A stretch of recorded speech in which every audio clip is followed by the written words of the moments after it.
fourth episode of On the Front Row. Today we have another exciting guest from Nigeria as well, and we're going to be talking to Tolu Okoya-Thomas, the founder of Vynt.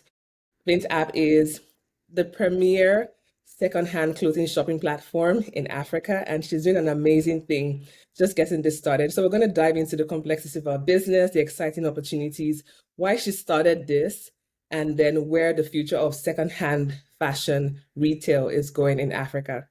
Welcome to the platform, Tolu. We're so excited to have you today. Hi, Fola. Thank you for having me today. I'm excited to be here and dive into the conversation. Awesome, awesome. Like I am, anyone that knows me knows I'm a vintage girly. Like I would say that 40 to 50% of my wardrobe is thrifted.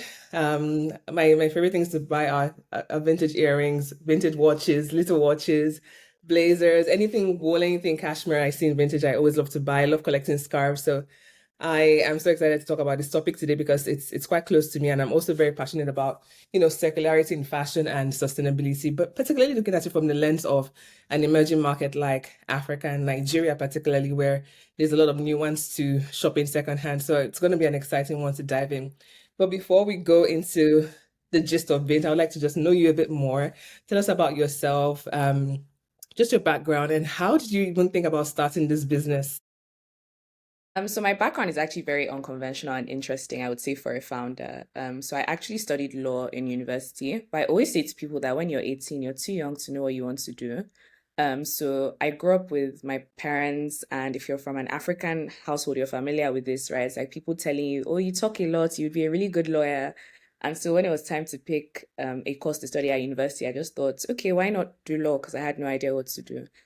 So I did law, then moved back to Nigeria, went to Nigerian law school, and then I practiced law for I think 3 months. They said I broke their record of shortest staff to stay in a law firm. But as I was practicing law, I kind of realized that it wasn't for me. I had always had a very creative mindset and a very entrepreneurial. I always wanted to build something and, like be creative and express myself through whatever I did in my career as well. And while I was at the law firm as well, I started selling my clothes online on Instagram. So that's actually how Vince started. So as I was doing that, I realized that there was a gap in the market, and there were a lot of people like me that also wanted to sell their clothes. And they Mm. started reaching out to me, and I just thought, why don't I build like a Depop for Africa? Because I was a huge Depop fan when I was in university. So I decided to leave law and venture into product management. So I worked as a product manager for a few years before I built what we now know today as Vynt app. Awesome, awesome. And I'm so excited to hear it being built out of your personal interests. It's something that you enjoy, and then you saw a need, and then you decided to create something out of it. So that is quite impressive. Let's talk a bit more about thrifting because I love that topic so much. It's always like you never know what you're going to find, and it's always like going through a treasure chest to find things. What has been the most exciting thing you've thrifted? I think, for me, the most exciting thing I've thrifted is probably a Prada backpack, because it was my first luxury purchase that I Yeah. got myself. And I remember I had been seeing this Prada backpack and me thinking, oh, I really want this. But obviously, as a student, I couldn't afford it. And when I really got into thrifting and, like vintage and Depop, and then I found it on Depop and it was like 80% off. It was vintage, it was in great quality. And I wore that bag until my mom had to beg me to put it down. So I would say that's definitely my most exciting and probably most memorable thrifted item. If I That's exciting. If I think about the most exciting thing I've thrifted, I don't have it because it wasn't my size.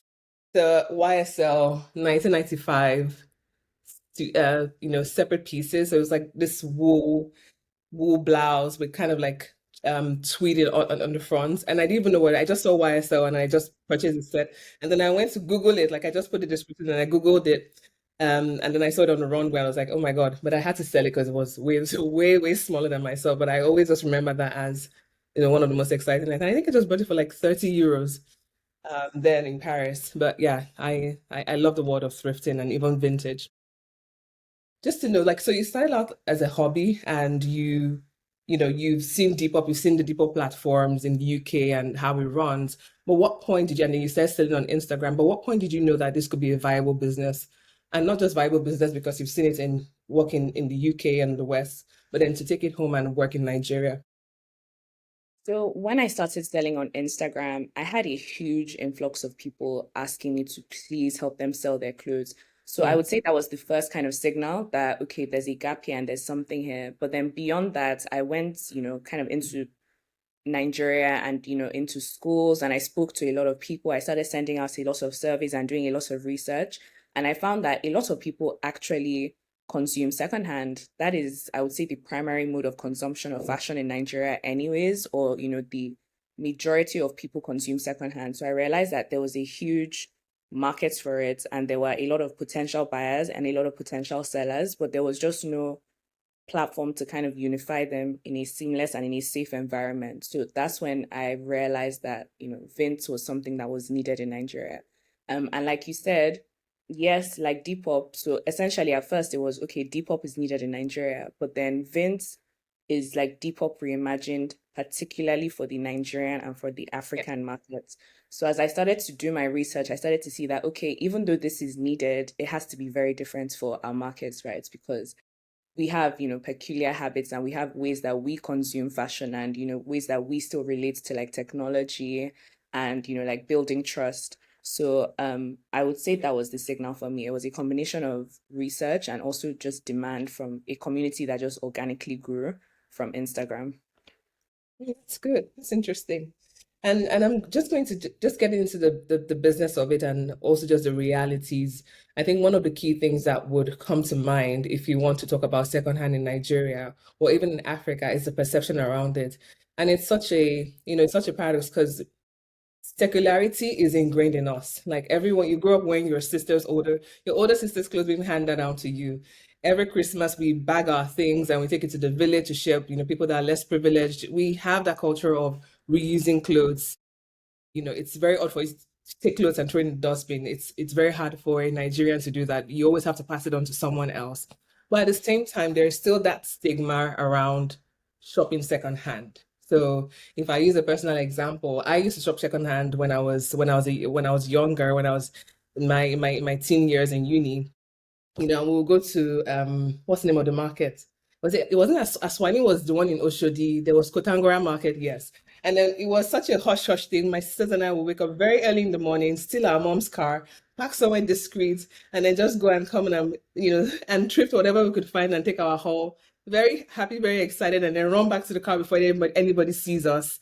And wash the clothes and pretend nothing ever happened. And when people ask you, where did you get your clothes from? You just mumble, got it somewhere. I got it, You're so shy, so I got it from because there's still there was the shape. But then now in Europe, like, before people even ask you, I love it, it's thrifted, before people even like, you're so happy to talk about it's vintage, it's thrifted. What do you think is that gap between how in the West, it's vintage, it's thrift is celebrated, particularly if it in a country like France or even in the UK where charity shops are, like kind of like a mainstay of fashion retail compared to what we have in Nigeria, and I'll use Nigeria because that's where we're both from, and the Okika market and all of that. Why do you think there is still that gap between, the reality of what we do, secularity, and the perception of shopping secondhand?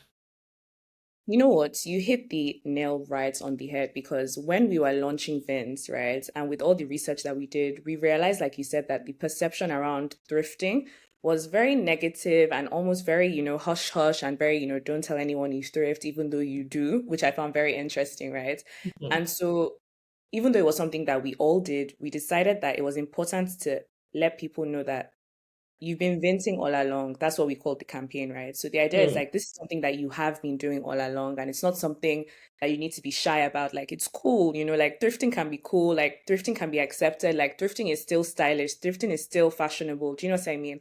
And I think that tension and that stigma comes from the fact that no one is really like you said with your sister, no one is open about their consumption choices in Nigeria. We have a yeah, very I'll call it like gatekeeping culture. So if I ask someone, where did you get that shirt from? They might be like, oh, I don't remember, I like remember. I got it years ago,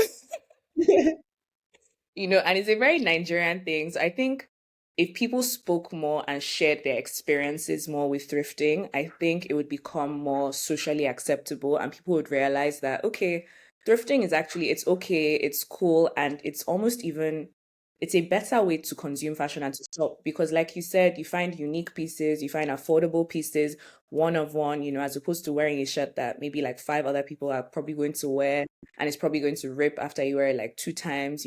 I often find the best quality in thrifting and best prices. So I think ultimately it's the discussion, right? And it's the narrative around it and it's creating the community around it. And that's what we're really trying to do with Vince. We're really trying to make people aware of the fact that thrifting is cool too. Do you know what I mean? Like you don't have to be Yeah. shy about the fact that Yeah. you thrift, but you don't have to be conscious and, share it with your community. Like if you get something from Vint and you really like it, share it with your community and let them know, like, I got this outfit on Vint, this is how much it was, and, let them, I guess, get involved as well. Hmm. It's I mean it's a major one, and Yeah. even beyond the perception thing that we talked about, which can be changed subtly, there's also the policy that is involved. And so currently where we are now, technically secondhand fashion, secondhand clothing is banned. What we call okrika in Nigeria. I think it's given another name, dead man's clothes in Ghana or somewhere else, but what we call okrika in Nigeria is banned. But at the same time, we don't have enough local supply of manufactured clothes. In our previous episode, we had a discussion with Nkiru of Zephans and Co. and just talking about price point and accessibility in the fashion industry. The demand can't be met yet, even at that price point. And so the secondhand market is not just, it's not just a stopgap. It is a need, it's an essential because people like myself, even though we could afford to buy new things, it was a choice for us. But at the same time, the economics made sense. I can go and change my wardrobe for a year in campus for a certain amount of money versus, I mean, I wasn't traveling, so I couldn't even afford to buy new clothes or buy new Zara or new things. And the other alternative were imported clothes from China, which we would call Aba made. We have this somewhat negative perception towards that of Aba made clothes, which still is also another issue. So there is a gap, and Okrika is filling that gap, has always been filling that gap for a very long time. But it is also banned by the government, and rightfully so, because there is some perception around the wastage elements where we see it being, people say it's detrimental to the fabric industry. I have a huge question mark on that because I don't think that is absolutely correct. you know and then there's also the question around wastage and pollution, where only 40 to 50% of the clothes being imported secondhand are actually sellable. So where, I mean, it's a gray area that we see, and I just wanted to get your take on this. And where does Vint app fit in all of this? Okay, so like you said, I found that a lot of consumers consume secondhand not by choice, but out of necessity. Like, yes, there are a group of people who actually enjoy thrifting, like me and you, and we do it self-proclaimed thrifter. And we do it because we want to. Do you know what I mean? And we have the option to be able to buy retail sometimes, shop thrifted sometimes, but a lot of the country and a lot of the continent actually do it out of necessity. And so I think it's a tricky position where yes, it is harming the textile and garments, local industries, but the reality is that consumers don't have a choice, right? And it's harming them the way it's currently consumed in Yaba and in, all these markets in Nigeria and in Ghana, for example. But, it's a tricky situation. And like you said, it's a gray area, but it's also the kind of thing where the government need to meet the consumers and meet the stakeholders and entrepreneurs. Like the three groups kind of need to work together at the same time, right? There needs to be that very close relationship.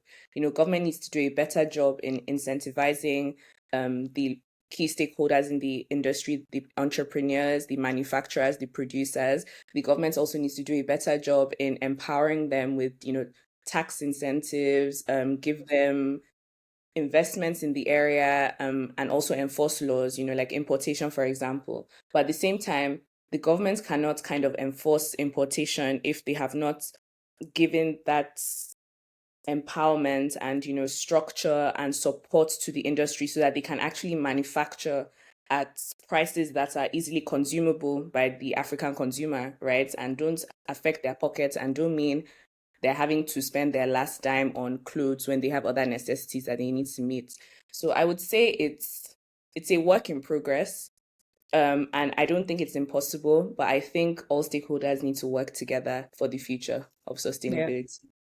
No, no, well, very well said. I mean, we've seen this, not to go into criticizing the government, but we've seen this approach where it's ban first, slam the gravel first and then think about the consequences later. If you do ban, there's a lot of fair arguments for banning secondhand importation, particularly when we just talk about, fashion waste and how difficult it is to get rid of it. But at the same time, it is meeting a need. So it is perhaps putting tighter regulations on what is actually being imported and how these markets themselves are organizing themselves in dealing with waste, textile Exactly. waste. There is an Mm-hmm. opportunity to recycle, versus how they dispose of what is not being sold, because you can't cut off a supply of clothing which is economically viable for a lot of people where there is nothing else on Exactly. ground to meet No that. solution. it Exactly. was it was quite an interesting discovery, even on our last episode where we talked about, even where we say buy Nigerian, buy locally. And one of the things she pointed out to me was even our Adire kits, our Adire factories, they import the cotton that they use. They import the brocade that they use. And so it is still secondary manufacturing. And so it still follows the cycle of import. And also even our Ashoke, I mean, I had like a mouth open moment on the episode, where our much celebrated Ashoke, the threads, the silk threads and the metallic threads are all imported from China. So we are a very heavy, yeah, there is very limited local manufacturing. So the reality is that we can't, at this stage, as it is now, simply meet our clothing needs with local demand, local manufacturing. So there has to be that stopgap, and just making sure that it is more of what are the practices regarding importation and dealing with fabric waste. But it is an interesting one. We're not going to be able to solve it on this episode, but then we're talking about Vynt. But I think it was just good to put that context. So, do you think resale in Africa, for example, can grow without relying on these imports, or are they too deeply embedded into the system? I think 100% resale in Africa can grow without relying on these imports, because the truth is that we already have a lot of the inventory here Mm, already. It already exists. It exists in my wardrobe, it exists in your wardrobe, it exists in my sister's wardrobes, in my friends' wardrobes. And there is, informal circular economy of, like we said, I my sister gives me her clothes when she outgrows them. I give my clothes to someone else. So that economy already exists. It just needs infrastructure to power it, right? Which is where Vince comes in, right? So we're mm, just giving the African wardrobe a chance to circulate, right? In the ecosystem without having to rely on imports from other countries. I mean, in terms of buy African, like we discussed, or in terms of very specific, designs and some styles, yes, we might have to rely on importation a bit until the governments and the stakeholders are able to do their parts in making sure that we can produce and manufacture here at a reasonable cost that is easy to consume. But at the same time, while that's happening and while that exists, there's platforms like Vince, and there's like clothes fairs, there's clothes swaps that you can go to and you can participate in, and you don't have to rely on imports. So I think 100% is possible. I think you made a very good point there.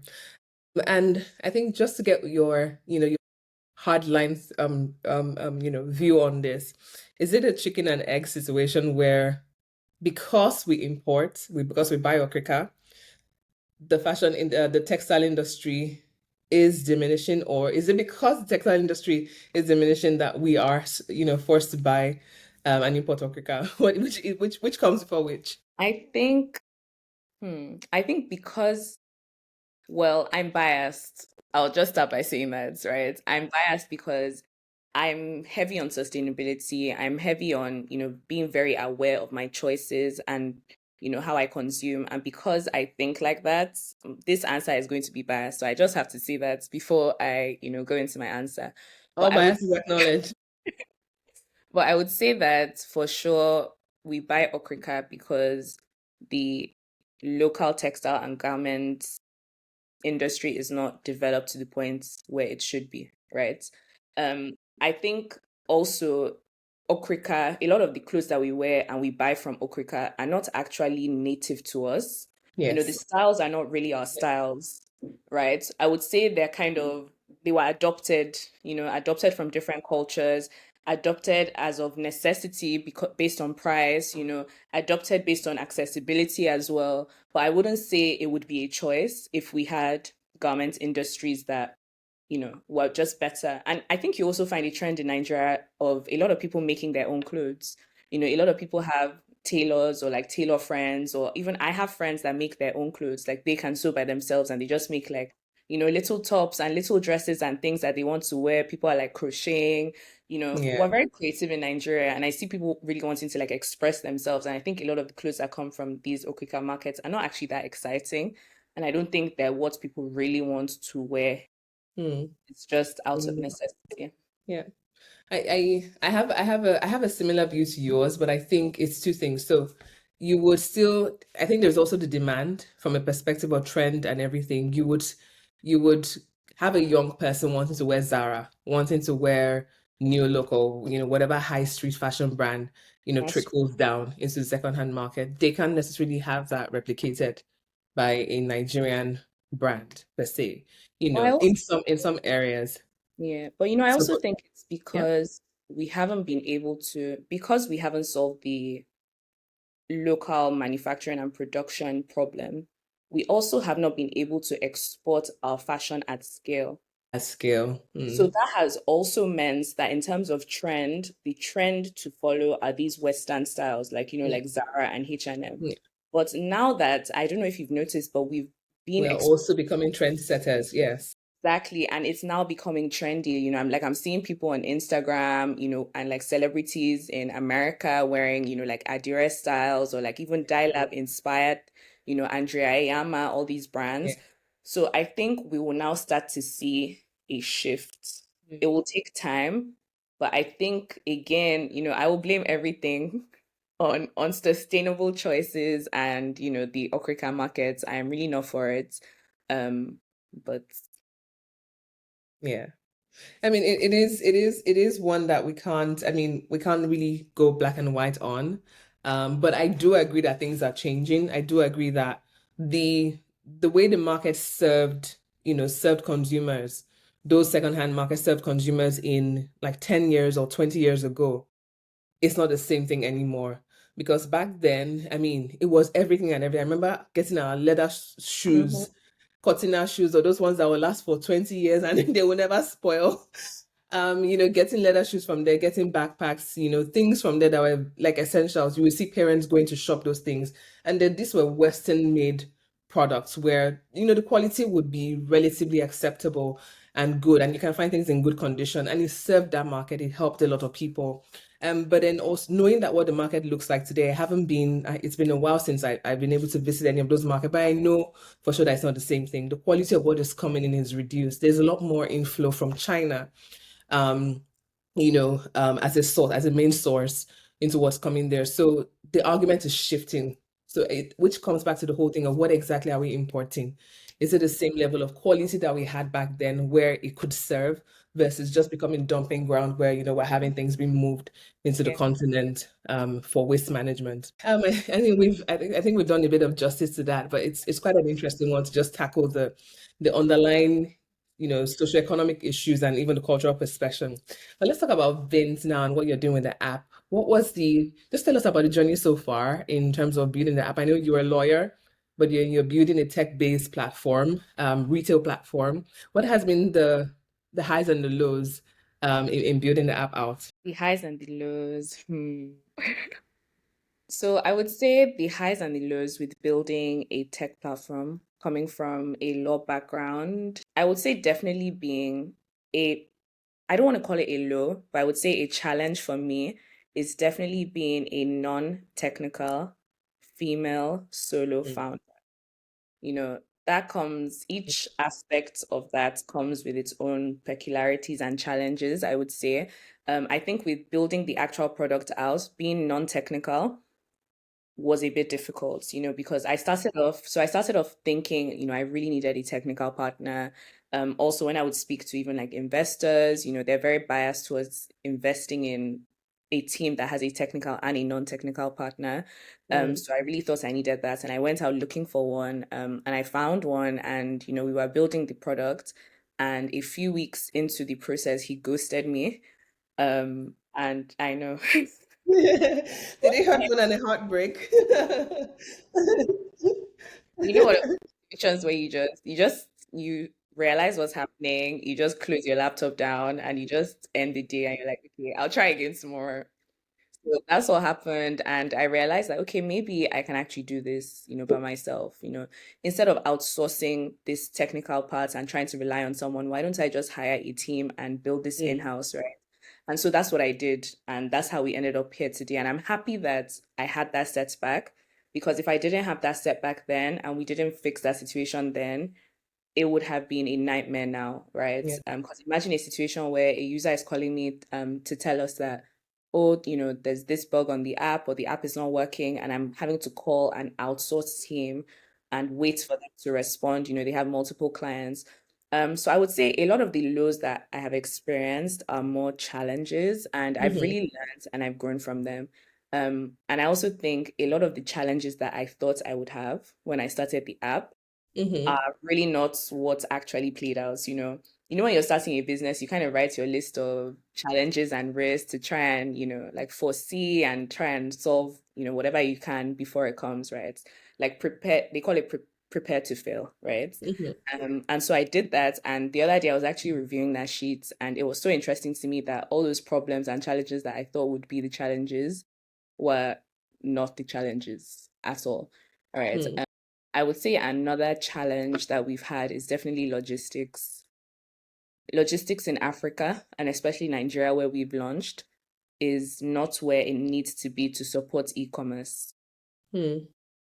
And so that has meant that growing at scale, an efficient and also cost-effective logistics process has been a bit difficult. I can't say that we've solved it. I would say that we try, new ways, we try new processes, we try and partner with different people to see how we can optimize several parts of the process. And I would say we're still learning and we're still trying things out. So that was definitely a challenge. In Mm. terms of the highs, I think the response from, the community and from users when we put the app out it was nice to see, because you're building something. And yes, I've done my research. I know that there's demand for this thing, but you don't realize how much people actually need what you're building, and how, people are ready to really adopt it and also carry the message for you. I find a lot of our community are the ones that spread the Vynt gospel. We Mm. do a lot of marketing ourselves, but it's really our Yeah. community that push the narrative, and like tell their friends about it and tell people at work about the app, their experience with the app. So that has been a very high for me, I think. And I think even just meeting people and they're saying like, oh, I use Vynt, or like, randomly seeing a tweet of someone saying, oh, I have this shirt, I haven't worn it in so long. And someone is replying to the tweet saying, oh, why don't you put it on Vynt, or why don't you sell it on Vynt? I think that for me is, because again, you're building something and you're ideating for a very long time. And it's kind of this like abstract thing in your head that you're working on. But then when you launch and it's actually just out there and it's real and, in real users like hands, I think it's very nice to see. And it's very encouraging. So I'll No, say definitely that's great. high. Yeah. And you've used the word community more than 5 times, even in answering this question. And I just want to ask, what is the average profile of the Vint user?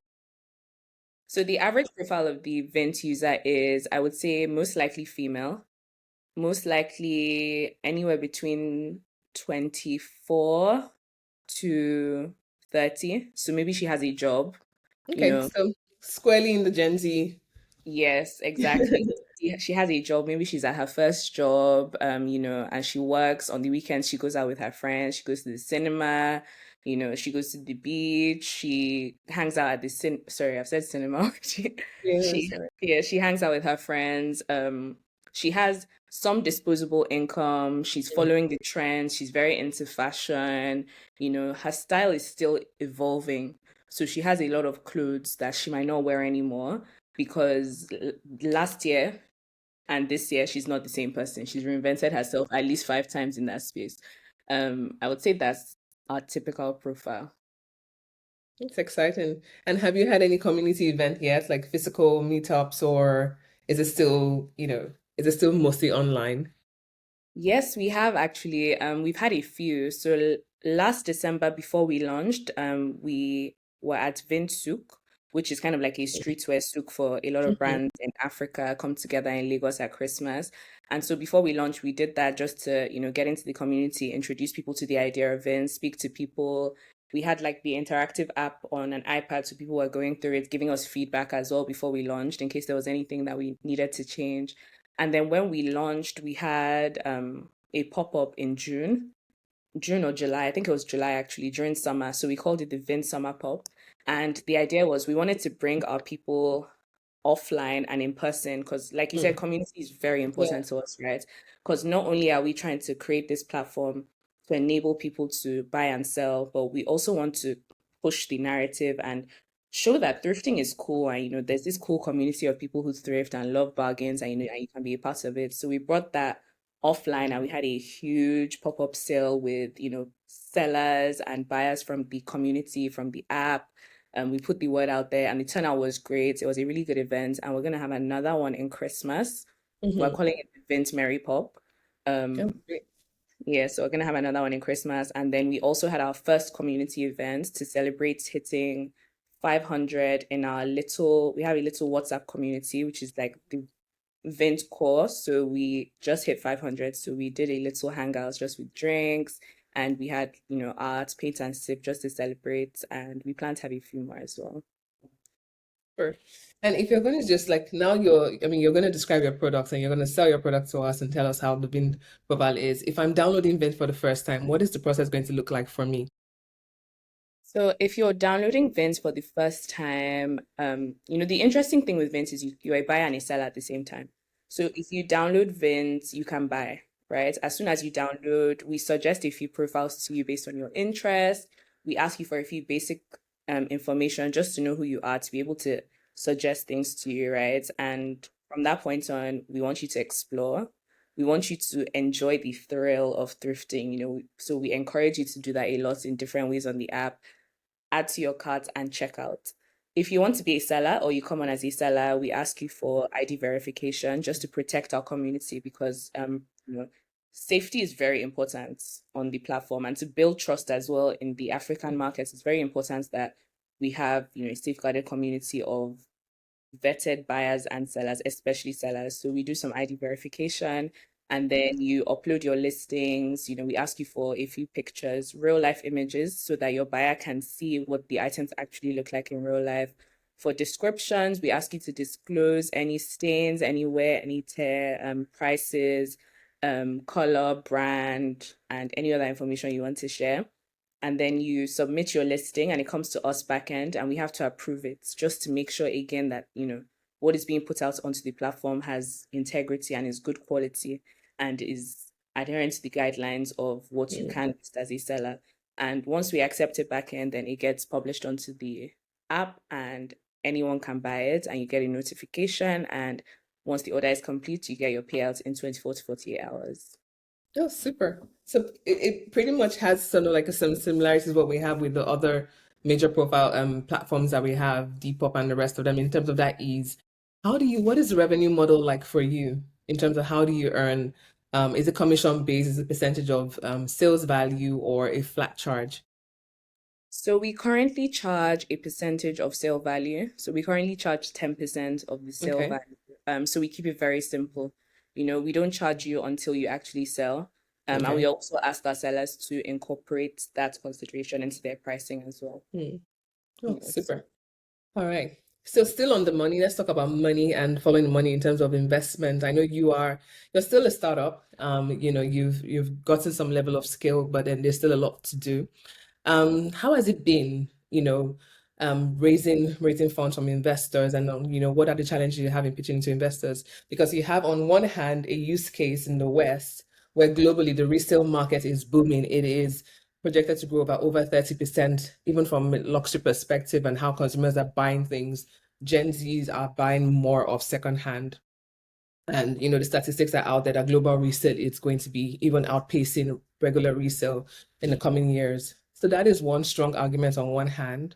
But then coming back to, home base where you're building this resale platform, has it been easy to convince investors and show them like there is a light, there is a way? And how has the journey been like?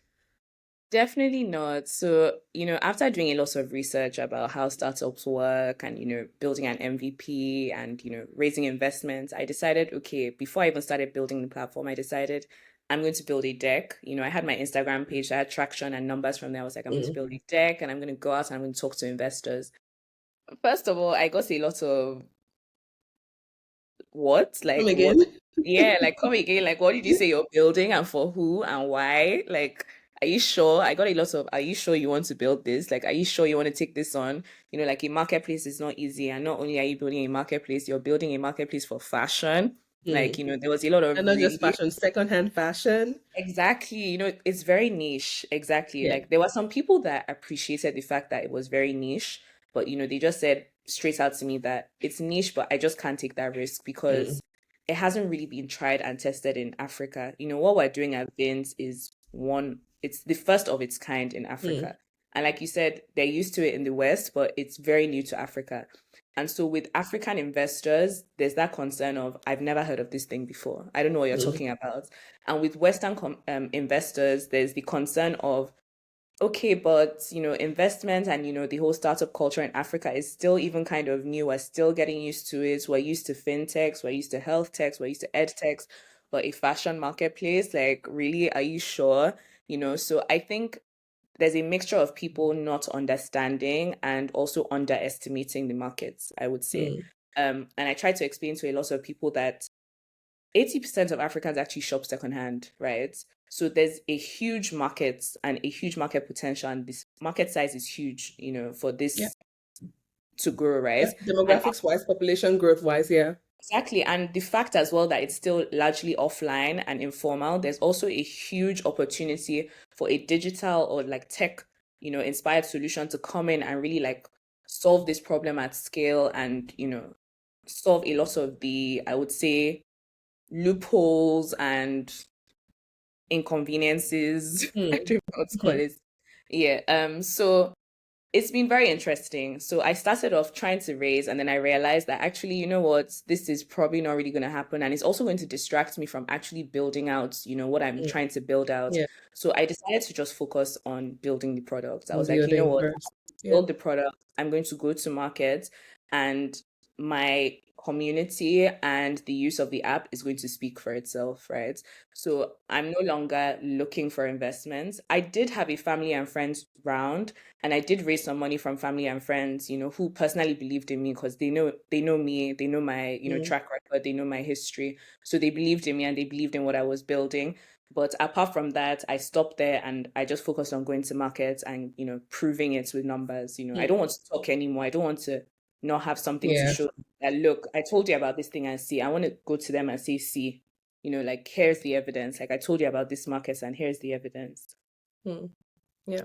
Yeah. And hopefully, I mean, hopefully you knocking on wood that you do get all the traction, and then also, you get investors that see what's happening, because I mean, Vinted is, I mean, is what we have here, which is very popular in Europe. For example, I saw the report that it was the most popular e-commerce site in France, even Yeah. topping Amazon. They have Seloger as well. They have, Le Bon Coin, where you can buy secondhand things, which is sort of like a more organized version of Facebook Marketplace. So it is so rooted here in Europe, where it is part of the culture, it's part of the economy. Secondhand is a very first choice for a lot of people versus going to regular retail outlets. And I'm hoping that, we can actually build that use case in Africa as well. And, you can take Vince far, even beyond fashion, into other elements that are popular in, secondhand categories. But yeah, I can understand the frustration, because I'm sure they will just say, is it transferring money? Are you giving credit? You know, if it's That's not fintech, they don't want to hear. And I see that, and I hear, and I can just understand how frustrating that may be. But yeah, I strongly believe that this would take shape and take off. Great. But in terms of getting, so, and I'm sure that most of the investors you've spoken to are private. Do you think this is somewhere that the government can step in, even in terms of partnership, given that we are calling for more involvement, either from a regulation perspective or even investment perspective? Do you think this is what the government can get involved in, or is just better left to entrepreneurs and communities? I think 100%. I think the governments have a key role to play, like we said, in regulation and in, passing laws that support these industries with incentives. I think with education, I think also with exposure, the government also has a role to play in exporting our industries, exporting our expertise, exporting, just creating global awareness for what's happening in Africa, what Nigerians are Yeah, capable of, yeah. people are doing, and again, investments, like Go what I'm ahead. trying to say basically is that if the government work closely with key stakeholders, they will be able to come up with solutions that actually have impacts and, are useful for the industry. And so just touching a bit more about logistics and how it impacts the business model that you run. If I compare the, retail platforms that we have here, it's mostly peer to peer, where, it's one seller, interacting with one buyer on the same platform. There's very little intermediation in terms of, getting the goods to a third party. How is the model in Nigeria? Is it peer to peer as well that you're adopting, or are you being the recipient of the goods before it goes to the buyer? So when Vince first started, right, as a technologically enabled solution, the ideal for us would have been to be peer to peer because that kind of cuts us out as the middleman and just places us in a position where we are just the platform enabling the solution, right? So that's what Depop does. Mm, Unfortunately, in the Nigerian markets and in the African markets, because the concept of thrifting online and thrifting through an app is still new, we're still trying to build trust and we're still trying to educate people that this is something you've been doing all along. We're just asking you to do it on a platform now, right? And so because of that, and because people are not used to that, people are used to going to Katangora and going to Yaba and seeing the items themselves and inspecting it themselves, making sure they're happy, So what we have to do is the items come to us first from the seller, right? So that we can verify to the buyer that what you are going to receive at the end of your purchase is actually what you bought and what you saw on the app.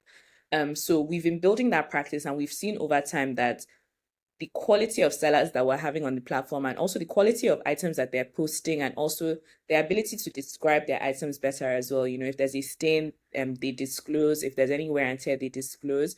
It's getting better. So I think we are building towards a system where in the future, in a few years, when Vynt is a household name and this has been done several times over, people will be comfortable and we can move more to that peer of peer, uh, mm. move more Peer to towards peer. that Yeah. peer to peer system exactly. But for now, we still have to play that middleman just to make sure that quality is assured and we're building trust and people are comfortable with what we're doing. Mm. And I want to imagine that this may add some additional level of logistical challenges to running the business, right? Oh yes, 100%. Because what that means is instead of it just being seller to buyer, it means that it's seller to Vint, Vint to buyer.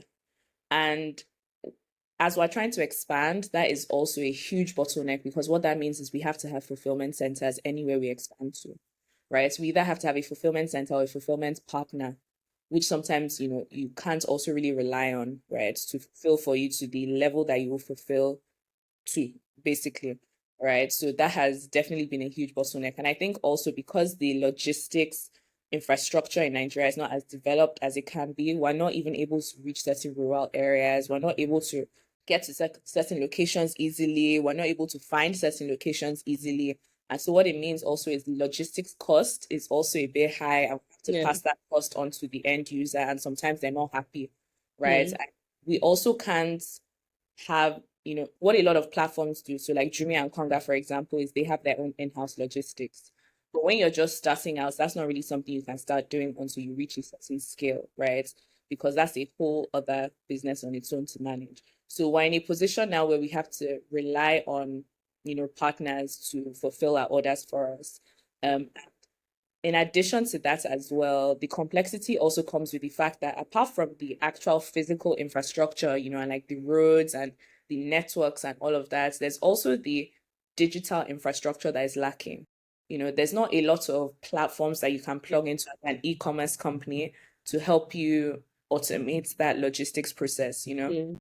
They're very few. We found, I would say, a handful, maybe four, since I started running Vynt, and a lot of them are also not flexible, and you can't really customize them to fit your, flow of operation and your logistics and fulfillment process. So I would say there's definitely a huge bottleneck in the digital infrastructure and also the Yeah. physical.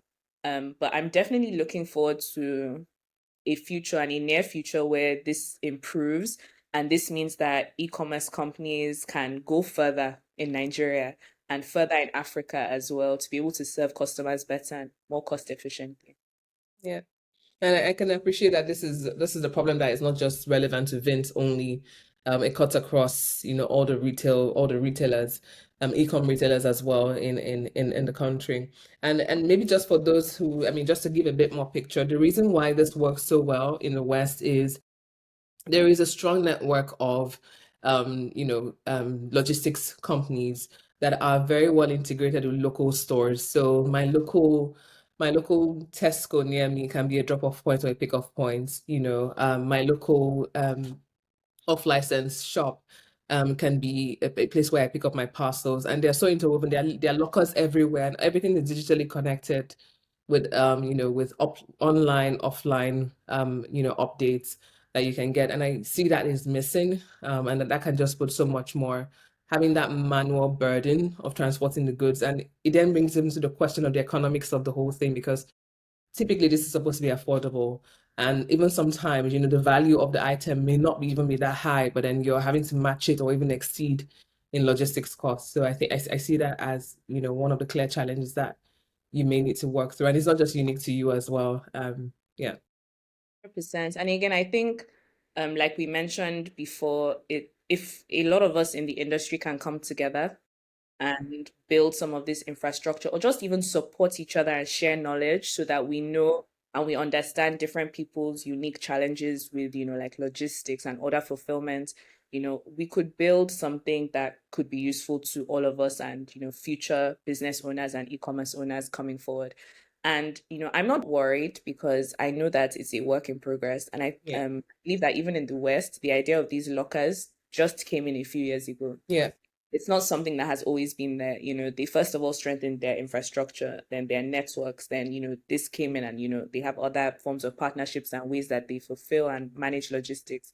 So I think Nigeria is doing a good job, and I think we'll definitely catch up. I think Africa is doing a good job. I think we just need more cooperation between um, stakeholders in the industry and governments. We just need to work together better. Awesome. Hoping that that really comes through, because that would solve a lot of issues, and, really drive that scale that you're trying to achieve. Great. It's been so great learning about the business and learning about Vint and what you're building. But then just to wrap up before we go, just to know some funny things that you've experienced, what is the weirdest thing anyone has tried to sell on Vint so far? People have tried a lot of things, a lot, but I would say the weirdest is probably either a mannequin or underwear, like actual. I thought I was gonna hear spare parts. Oh no. We made it very clear. We made it very clear from the beginning that please do not list your spare parts here. Please.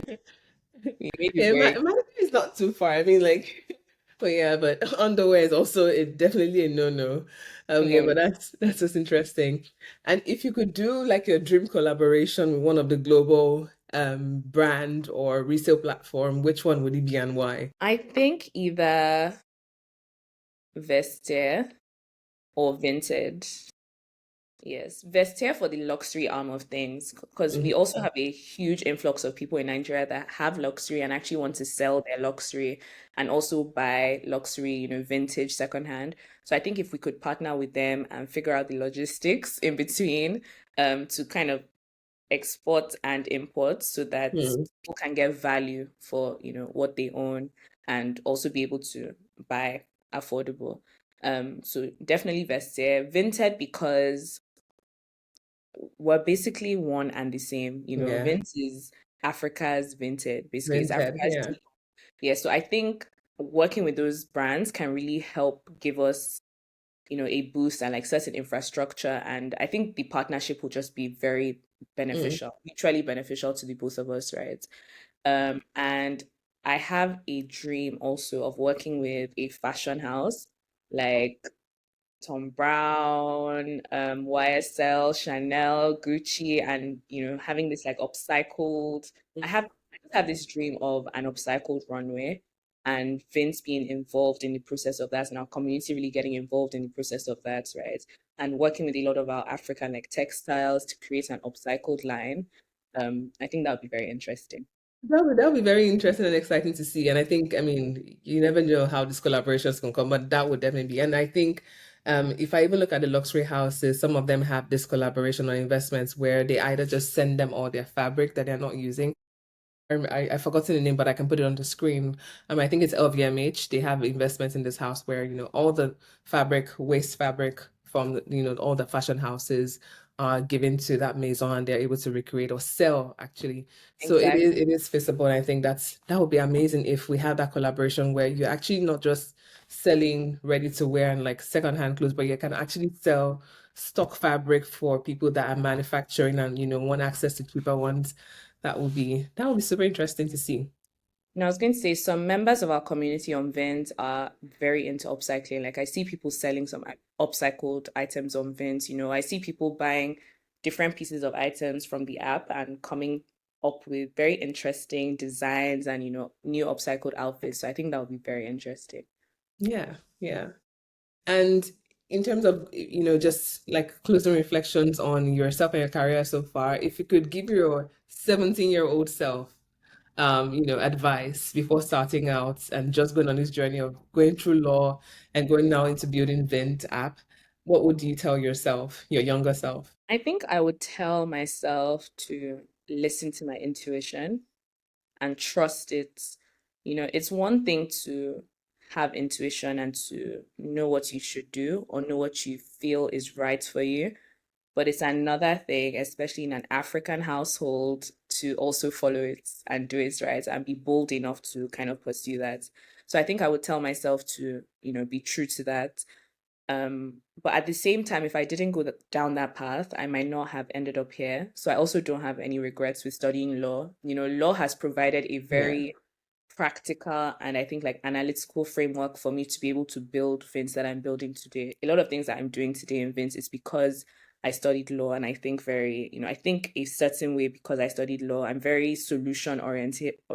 It's very problem solution, very analytical. So I have a lot to thank for that. But I think I would also tell my younger self that anything worth building, especially anything good that's worth building and is going to last and stand the test of time, takes time and is not easy. I Mm. think there's this perception that, things are easy and people kind of rise and, accomplish things and build things overnight. And there's this just kind of overnight, there's this overnight trend on social Friends, media. yeah. Exactly, because people Everybody wants to see the finished product. Exactly, because people don't really share the hardships. They don't share, like the small days, the small beginnings. They don't share what goes on behind the scenes. Everybody just kind of shares, like, the end. Like, you just see, like, oh, this person raised, oh, this person did that, but you don't really know what went into it. So I would definitely tell myself to just stick with it, don't give up, keep pushing. You can get tired, you can take a break, but you never quit. You keep going always, and just know that it's not easy and it takes time. So just persevere and believe in what you're doing, believe in yourself. And yeah. What an inspiring way to wrap up. This has just been such a very good and interesting discussion with you, Tolu. Thank you so much for your time and joining us today on the episode of Yeah. Entrepreneurship. Thank you Thank so you, much. Fola. Thank you for having me. Yeah, and for everyone that watched the episode, I hope you enjoyed this. I hope this gets out to all the vintage lovers out there and anyone who loves a good thrift deal. Please share with someone who would enjoy this episode, and don't forget to stay tuned for our very next guest. Yeah. Until then, take care and see you soon. Bye. Bye.